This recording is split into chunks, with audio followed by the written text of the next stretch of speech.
NCIB times ಮೀಡಿಯಾಗೆ ಸ್ವಾಗತ. ವಿಶ್ವವಿಖ್ಯಾತ ಪುರಿ ಜಗನ್ನಾಥ ರಥಯಾತ್ರೆಯ ವೇಳೆಯಲ್ಲಿ ಭಾರೀ ಕಾಲ್ತುಳಿತ ಸಂಭವಿಸಿದೆ.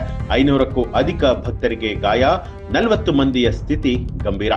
ಹೌದು, ಒಡಿಶಾದ ಪುರಿಯಲ್ಲಿ ವಾರ್ಷಿಕ ರಥಯಾತ್ರೆ ಉತ್ಸವದ ಸಮಯದಲ್ಲಿ ನಗರದಲ್ಲಿ 3 ರಥಗಳನ್ನ ಎಳೆಯುವುದಕ್ಕೆ ಭಾರಿ ಜನಸಮೂಹ ಸೇರಿದ್ರಿಂದ 500ಕ್ಕೂ ಹೆಚ್ಚು ಭಕ್ತರು ಗಾಯಗೊಂಡಿದ್ದಾರೆ. 40ಕ್ಕೂ ಅಧಿಕ ಮಂದಿ ಗಂಭೀರ ಸ್ಥಿತಿಯಲ್ಲಿ ಇನ್ನೂ ಕೂಡ ಆಸ್ಪತ್ರೆಯಲ್ಲಿ ಚಿಕಿತ್ಸೆಯನ್ನ ಪಡಿತಾ ಇದ್ದಾರೆ. ಪುರಿಯಲ್ಲಿ ರಥಗಳನ್ನ ಶಾಸ್ತ್ರೋಕ್ತವಾಗಿ ಎಳೆಯುವಂತಹ ಸಂದರ್ಭದಲ್ಲಿ ಈ ಒಂದು ಘಟನೆ ವರದಿಯಾಗಿರುವಂತದ್ದು. ಜಗನ್ನಾಥ ರಥಯಾತ್ರೆಯ ಸಮಯದಲ್ಲಿ ಕೆಲವರು ಗಾಯಗೊಂಡಿದ್ದಾರೆ ಅನ್ನುವಂತಹ ವರದಿಯ ಮೇರೆಗೆ ಒಡಿಶಾ ಸಚಿವರಾದ ಮುಕೇಶ್ ಮಹಾಲಿಂಗ್ ಹೆಚ್ಚಿನ ಜನಸಂದಣಿಯಿಂದಾಗಿ ಒಬ್ಬರು ಅಥವಾ ಇಬ್ಬರು ಭಕ್ತರು ಕುಸಿದು ಬಿದ್ದಿದ್ದಾರೆ ಅನ್ನುವಂತ ಮಾಹಿತಿ ಇತ್ತು.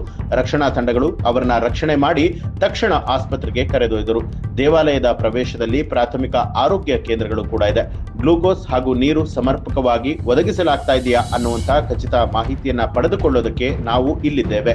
ಅಗತ್ಯವಿರುವವರಿಗೆ ಸರಿಯಾದ ಸೇವೆ ಒದಗಿಸಲಾಗ್ತಾ ಇದೆಯಾ ಅನ್ನುವಂತ ಪರೀಕ್ಷೆಯನ್ನ ಖಾತ್ರಿಪಡಿಸಿಕೊಳ್ಳೋದಕ್ಕೆ ಆಸ್ಪತ್ರೆಗೆ ಭೇಟಿಯನ್ನ ಕೊಡ್ತಾ ಇದ್ದೇನೆ ಅಂತಲೂ ಕೂಡ ಹೇಳಿದ್ರು.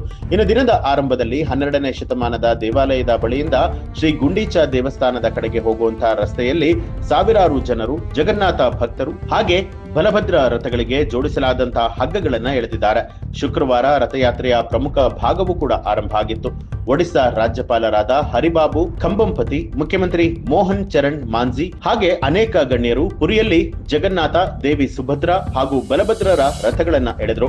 ವಾರ್ಷಿಕ ರಥೋತ್ಸವಕ್ಕಾಗಿ ಸುಮಾರು 1 ಮಿಲಿಯನ್ ಭಕ್ತರು ಈ ಒಂದು ಪಟ್ಟಣದಲ್ಲಿ ಸೇರಿದ್ದಾರೆ ಅನ್ನುವಂತ ಅಂದಾಜು ಮಾಡಲಾಗಿದೆ ಅಂತ ಹೇಳಿ ಸ್ಥಳೀಯ ಅಧಿಕಾರಿಗಳು ಮಾಹಿತಿ ಕೊಟ್ಟಿದ್ದಾರೆ. ಇದಕ್ಕೂ ಮೊದಲು ಶುಕ್ರವಾರ ಇಲ್ಲಿ 2 ಗಂಟೆಗಳ ಕಾಲ ನಡೆದಂತಹ ಪಹಂಡಿ ಆಚರಣೆಯ ನಂತರ ತ್ರಿಮೂರ್ತಿಗಳಾದ ಬಲಭದ್ರ, ದೇವಿ ಸುಭದ್ರಾ ಹಾಗೂ ಜಗನ್ನಾಥನನ್ನ ರಥದಲ್ಲಿ ಪ್ರತಿಷ್ಠಾಪನೆಯನ್ನ ಕೂಡ ಮಾಡಲಾಗಿತ್ತು. ಇನ್ನು ವಿಶ್ವವಿಖ್ಯಾತ ಪುರಿ ಜಗನ್ನಾಥನ ರಥಯಾತ್ರೆಯ ಸಂದರ್ಭದಲ್ಲಿ ಭಾರಿ ಕಾಲ್ತುಳಿತ ಸಂಭವಿಸಿರುವಂತದ್ದು ಇಡೀ ದೇಶವನ್ನೇ ಬೆಚ್ಚಿ ಬೀಳಿಸುವಂತೆ ಮಾಡಿದೆ.